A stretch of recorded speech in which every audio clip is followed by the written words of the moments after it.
wax products for home and industry present Fibber McGee and Molly, aided and abetted by Gail Gordon, Arthur Q. Bryan, B. Benaderet, and yours truly, Harlow Wilcox. The writing is by Don Quinn and Phil Leslie, the music by the King's Men and Billy Mills Orchestra. And back with us tonight, after 3 years in the Navy, Bill Thompson as Wallace Wimple.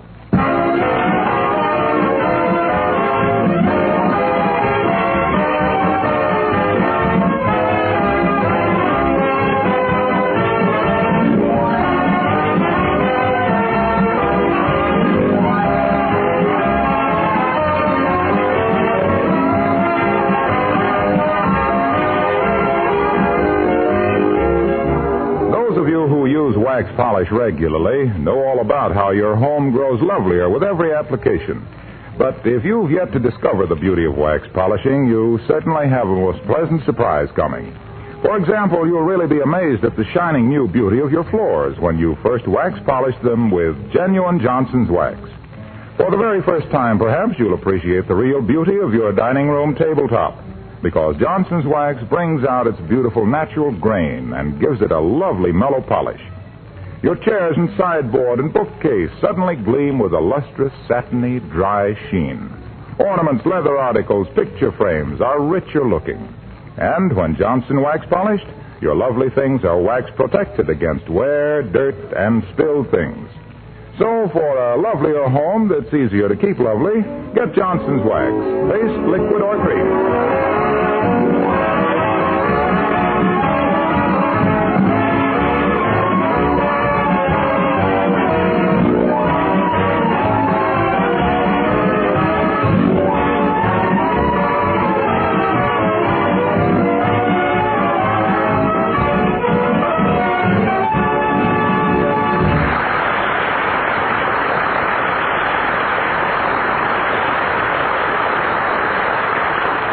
When Mrs. McGee of 79 Wistful Vista sent her husband to the library for some reference books on raising cinerarias, she might have known he'd come home with 2 volumes on the history of baseball, 1 on big game hunting in New Zealand, and 3 murder mysteries, one of which he is reading now, as we meet Fibber McGee and Molly.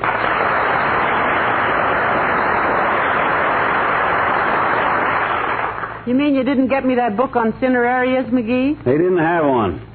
The librarian and I spent 45 minutes looking through the list, and it didn't have a single book about cinemanariums. Cinerarias? Yeah, that's what I says. Cinemanariums. She asked me, what are they? And I says, flowers. That was correct. And then she says, how do you spell it? And I seen she had me, so I took these books and scrambled.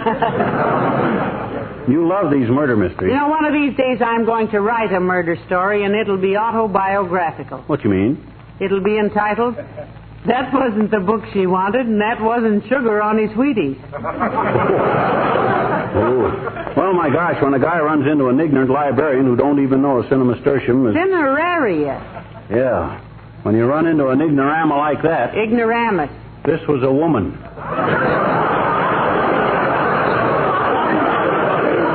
Takes a feminine suffix when used as a subjunctive. Oh? When you run into an ignorama like that, what can you do? Well, now, don't expect me to read those murder stories. They give me the twitches. Ah, Pata, you got to remember it's just fiction. Personally, I'm used to them. Boris Karloff could creep into this room right now, dragging 7 dead bodies, and I'd never... What was that? Something just crawled off my foot. Oh, that was just my ball of yarn, dearie. Rolled off my lap. Oh. All that effort for that.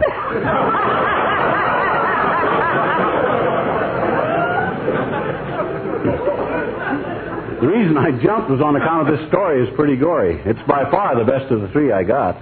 You mean you've read all 3 of those mysteries since you got home? Certainly, it's a cinch with my system. I just read the first 3 pages and the last 3 pages. That tells you who got killed and who done it. That's all you want to know in the first place. That stuff in between is a shameful waste of paper then, isn't it? Oh, I don't know. I suppose some people read all that padding. They did in this one anyway. There's a loose page right here in the middle. That what? It ain't a loose page. It's a map. Somebody left a map in here. A map of what? I don't know. It looks like it might be a... Oh, my gosh. Molly. It's a treasure map. Look it. Tear it up, dearie. Huh? Tear it up. With taxes the way they are, we can't afford to find any treasure. No kidding, this is real. You see here? It says, due north from old mineral well, 200 paces. Strike line from loose rock and stone wall to foot of old oak. Then there's a big X and it says, treasure buried here. Where? Right here in Wistful Vista. I know exactly where that old mineral well is and the stone wall, too. Oh, but McGee, who would bury a treasure in Wistful Vista? The only pirate who ever operated around here is Alderman McClatchy. Well, there was plenty of stagecoach holdups around here in the old days, kiddo, and plenty of bank robberies, too. Oh, boy. Imagine me walking into the Elks tomorrow and paying my dues with a handful of uncut emeralds. Huh? Just the same, dearie, I don't think... Not a word about this map, baby. This may mean life or death if the word gets out. Compared to me, sweetheart, an oyster is positively gabby. I can close up like a General Motors sales room. If anybody knows we're on the trail of a treasure... Come in. Oh, how do you do, Mrs. Carstairs? Do come in. Thank you, my dear. Good afternoon, Mr. McGee. Hi, Carsty, you're just the gal I wanted to see. Look, isn't there an old mineral well just west of your property? Yes, but it's really on my property, Mr. McGee, and the well is no longer in use. Run dry, Millicent? Oh, no, but the water was only good to cure rheumatism and arthritis, and neither Mr. Carstairs nor I are troubled that way, so we had it shut off. Oh. Why don't you cut down all your trees, too? Neither of you care for robin's eggs. Don't be rude, McGee. Oh, that's quite all right, my dear. You see, Mr. Carstairs loves to watch our feathered friends through field glasses. He's president of the Wistful Vista Bird Watchers, and why don't people pull down their shades club? Interesting hobby.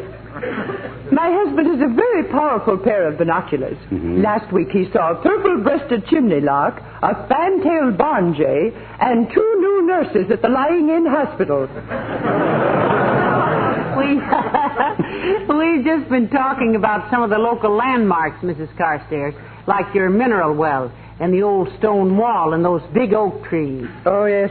Mr. Carstairs inherited the estate from his great-grandfather, Long John Carstairs, who was a pirate with Captain Kidd. Hot diggity, a pirate, eh? Did he bring home any Spanish gold and stuff, Carsty, huh? Well, so far as we've been able to ascertain, Mr. McGee, the only things he brought home were a severe case of malaria and a pirate whose language is most disturbing. Swears, does he, Millicent? Terribly, my dear. Although we have tried to re-educate him with some success. He now says 15 men on a dead man's chest, yo-ho-ho, and a bottle of Pepsi-Cola. Dear, they say parrots do live to be hundreds of years old, Carsty. Yes, I'm inclined to think so myself, Mr. McGee. This parrot is always saying things in Italian like, if I may make a suggestion, Chris, why don't you call it America?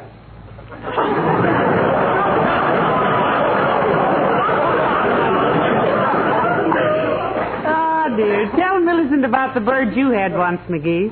You mean Sherman?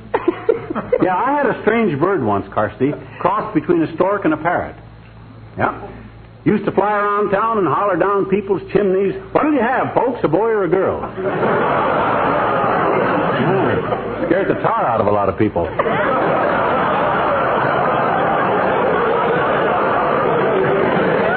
gotta go, Carsty? Yes, I simply must be going. It's been such a cozy little chat. Good day.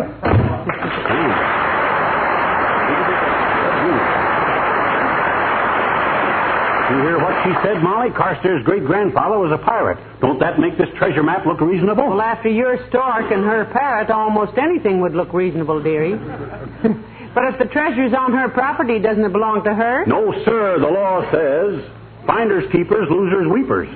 It's all ours, baby. We're rich. Go order yourself a mint coat. Buy yourself some pearls, a diamond necklace. Let's go all the way, dearie. Let's call the market and order a half a pound of butter.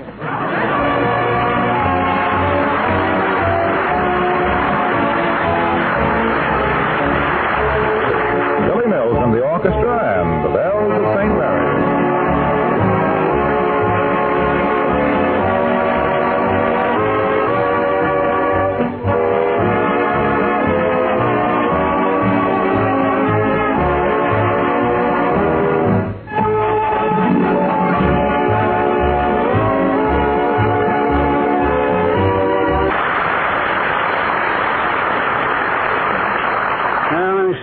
got a shovel, flashlight, a shovel, piece of rope, and shovel. What else do I need to dig up a buried treasure? Buried treasure, for one thing. Don't you worry about that, Tootsie. The treasure will be there, all right. Hey, I know what else I need. A pick. A what? A pick. Tooth, ice, or mandolin? Plain big old Irish pick that you dig holes with. Maybe I should ought to take a black scarf, too, in case I have to put on a mask. Why should you wear a mask? I don't know, but digging up a buried treasure at midnight seems to call for a black mask somehow. Why do you have to wait till midnight? Oh, my gosh, you want the whole town in on this thing? If anybody sees us digging on Carstairs' property, they'll... Come in. Oh, hello there, Dr. Gamble. Do come right in. Good evening, my dear. And how are you, Rover boy? In the pink, Al Smith. I managed to stay in perfect health simply by ignoring all your advice. He's just talking, Doctor. You know, the minute he gets a tummy ache, he loosens his belt with one hand and reaches for the phone with the other to call you. Yes, I know. To me, his character is an open book. A cheap edition in a bad binding which should have been suppressed at the time of publication. Horseradish. As a judge of character, you bulging bag of bedside baloney, you're a total deficit. For instance, can you look at me and deny that I will be a wealthy man in a very short time? Now, careful, McGee, you might... My dear boy, if you'll forgive my using the phrase, as you are neither mine, nor dear, nor a boy... I can take one look at you and say without fear of contradiction that you will be a wealthy man about the same time that I become the premier danseurs of the Monte Carlo Ballet. Okay, Fatso, take a look at that. It's a map of buried treasure, Doctor. Right here in Wistful Vista. McGee's going to dig it up tonight. And if you open your big fat puss about this to a single soul capsule, Happy... I'll personally knock you so flat you can go home in a mailing tube. I ignore your empty threats of violence, wind tunnel, knowing that you couldn't punch your way through a damp cracker. And as for digging up a buried treasure, if you find enough Spanish doubloons to buy yourself a plate of tamales, I'll throw myself under the wheels of a passing roller skate. However, good luck with it, tumbleweed.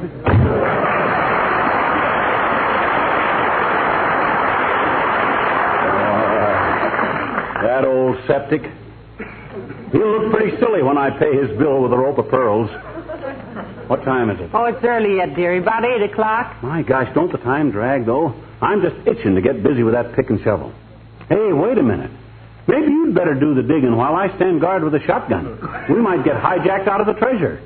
You're sweet to do the dangerous work while I have all the fun, dearie. But you better do the digging because... Hello, folks. Mind if I come in? Mind if I come in, he says. That's like lightning saying, do you mind if I strike you? You are in, Junior. And very welcome, too, Mr. Wilcox. Thanks, Molly. What's the shovel and stuff for, Mac? If you're planning on digging for fishworms, I can tell you right now the ground is harder than a landlord's heart. Can you keep a secret, Junie? Pal, I'm as close-mouthed as an Armenian's purse. What cooks? Shall I tell him, dearie? Sure, go ahead. And if you pop off about this thing, son, I'll give you the bus driver's curse. What's the bus driver's curse? May you stand on the windy corner and stand and stand and stand while the sleet drives up your pant legs and your nickels freeze in your hand.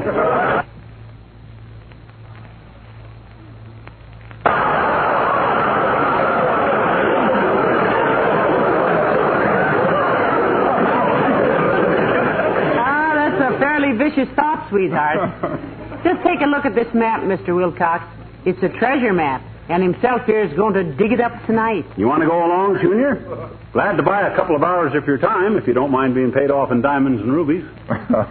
No, thanks, Mac. As a matter of fact, I'm going on a little treasure hunt tonight myself. What? You are? Yep.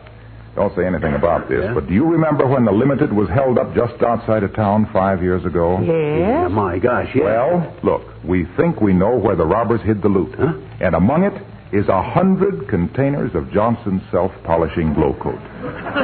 Heavenly days, why should anybody steal that? You can buy it almost any place. Yes, but with the war just starting, these bandits thought glow coat would become hard to get, you see, and housewives would pay almost any price for it. Now, look, Waxy, that's a pretty far-fetched... And it might have happened, too. Imagine how desperate women might have gotten, seeing their kitchen linoleum getting worn and faded, making their housework mere drudgery, and their homes look shabby and uncared for. Yeah, but what that got to do... They didn't realize they'd still be able to get their Johnson's self-polishing glow coat and keep their kitchen sparkling and fresh as always. Yeah, but what that... Making housework... Because... a glow-coated linoleum is so easy to keep clean, lasts so much longer, and gives that proof of immaculate housekeeping. Yeah. Say, are you sure this treasure map is authentic? Well, McGee thinks it is, Mr. Wilcox. He thinks it's an old pirate map. Well, if you've got time, I could show it to my cousin, Big Peg-Leg Wilcox. He used to be a pirate. Gee, really, Junior? On the Spanish Main? No, in Pittsburgh. He played third base. Let me know if you want him to check it for you. So long now.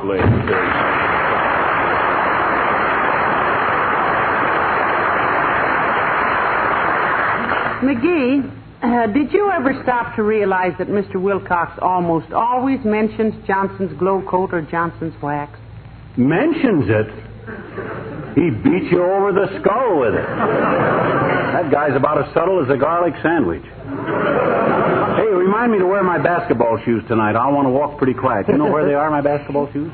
You told me to give them away, dearie.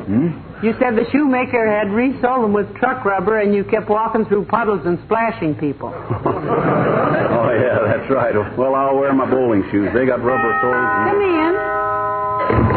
Oh, for goodness sakes. Hello, Mr. Mayor. Hi, Latrivia, old man. I'm glad to see you. Come on in. Hello, Mrs. McGee. Hello, McGee.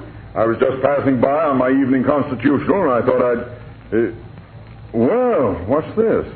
Going to sink a well, McGee? Or going out to dig for buried treasure? Did I say something wrong? No, you just hit the nail on the cuticle, Your Honor. You guessed it, so I might as well tell you, Latriv. We are going to dig up some buried treasure. No. Yes. Indeed. Here's the map, Mr. Mayor, see? Well, this is an interesting document. Ever done any treasure hunting before, McGee? Nope. I have. You have, Mrs. McGee? When, Molly? Every time you get through taking a nap on the Davenport. Huh? I've dug under the cushions and come up with as much as 64 cents. Well, give it to me. I had an interesting experience with that sort of thing once when I lived in New Orleans. I had a little catboat, and I used to sail through the bayou. Take her with you all the time, Latrivia? Take whom? Your cat. I didn't have a cat. What's the idea of having a catboat, then?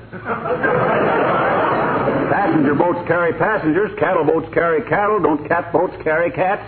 Not necessarily, McGee. A catboat is merely a small sailboat. Well, just the same, it was a little selfish of you not to take her along with you, Mr. Mayor. Even this may be just a mascot. I tell you, I didn't have any... All right. I had a cat.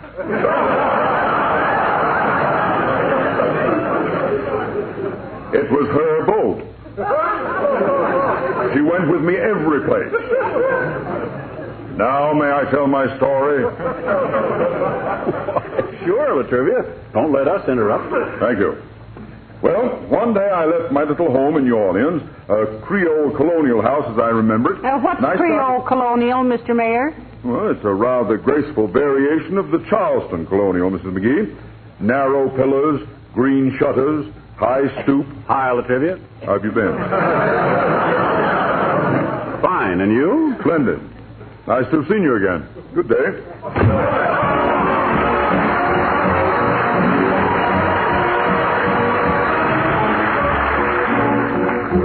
And here are the King's Men singing Hubba Hubba Hubba.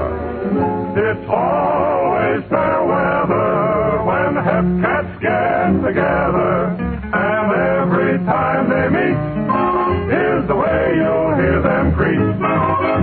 Hubba hubba hubba, hello Jack. Hubba hubba hubba, I just got back. Hubba hubba hubba, shoot the breeze or whatever happens. going to the Japanese. A hubba, hubba, hubba, ain't you heard? A hubba, hubba, hubba, I got the... Well, isn't it almost time for us to get going, McGee? We'll give it another few minutes. Give old man Carstairs time to get good and sound asleep. Say, are you sure this isn't stealing, dearie? Digging up a buried treasure on somebody else's property? Why, certainly it ain't stealing. Buried treasure don't belong to anybody till somebody finds it. And that's me. Now then, have we got everything? Shotgun, rope, shovel, pick, shovel, map, shovel? Who could that be at this late hour? Search me. Come in. Well, for goodness sake. Wallace Wimple! Hello, folks.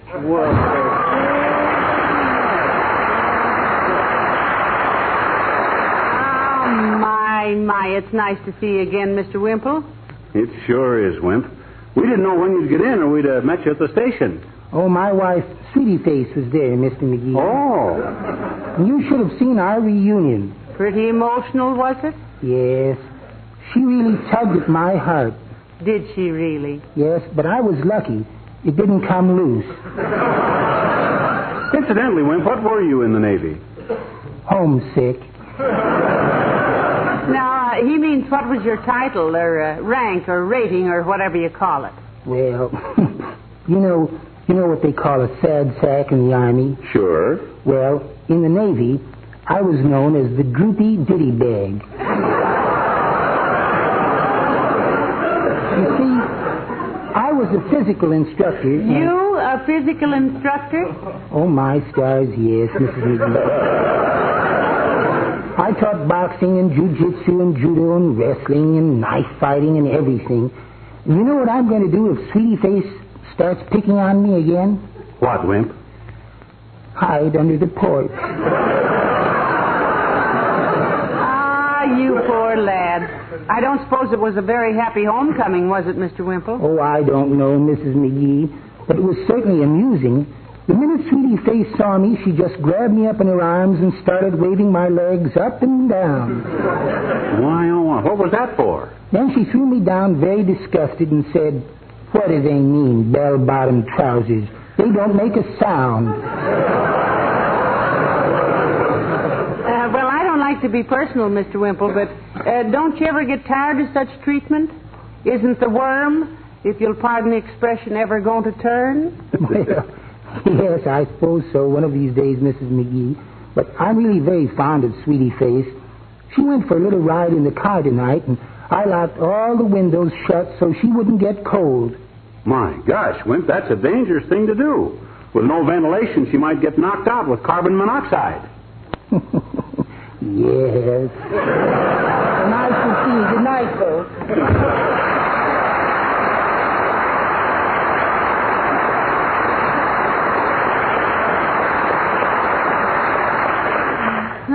Poor little Mr. Wimple. What a life he leads. I don't know how the Navy's going to get along without him, but I'll bet it wants to. Well, we better get going, kiddo. Now, you bring the pick and shovel and the rope and that stuff. I'll carry the flashlight on account of I know the way better. Say, hadn't I better bring the piano, too, in case you get tired and want to lean on something? No, I can use a tree. You all set? Let's go.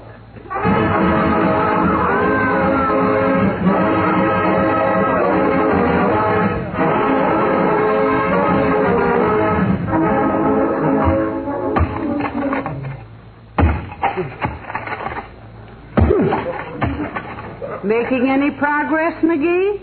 Not much. Wilcox was right. The terror is really firmer tonight. What I ought to do is build a fire and soften the ground up. Somebody'd see it, dearie. And goodness knows I'm nervous enough about being on Carstairs' property like this. I'll calm her down with a handful of rubies as soon as I get this treasure dug up.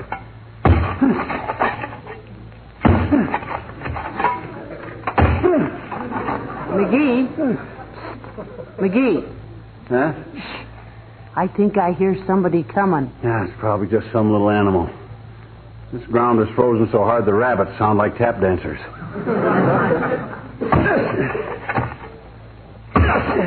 Mr. McGee. Mrs. McGee, may I ask what's going on here? Heavenly days, Millicent. My gosh, Carsty. Will you please explain, if possible, why you are trespassing on my property? Well, you see, Millicent, McGee found a treasure map in the library. Yeah, and I was going to split with you when I got the treasure dug up, Carsty. Yeah. A frail little woman like you wouldn't want to do any actual digging. Let me see your map, Mr. McGee. Okay. Turn the flashlight on my face, Molly. No, she means the treasure map. Here, Carsty. You see? It says due north from Old Mineral Well. I know very well what it says, Mr. McGee. Huh? I made this map myself several months ago and mislaid it. It was to help me remember where to put the flowers. Flowers? Ah, but look. It says treasure buried here. Of course. Treasure was the name of my pet turtle. Oh, sure. He ate a firefly last October and died of heartburn. Heavenly days. What are you looking at, McGee? The audience. Ain't this ridiculous?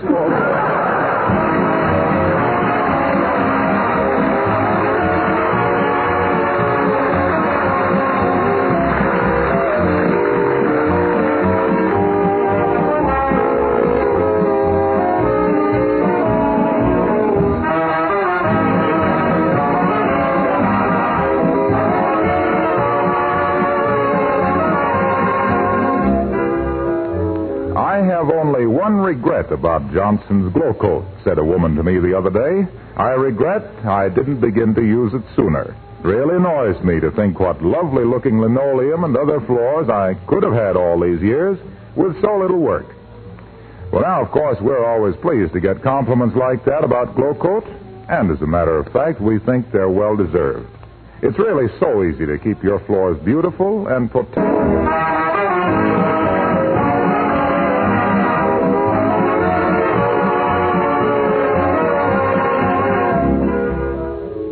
Hey, Molly, you know what? No, what? I just heard the old-timers getting out of the Navy next week. My goodness. Uh-huh. How did an old man like him stay in the Navy this long? He was the old salt they couldn't shake. Oh. Good night. Good night, all.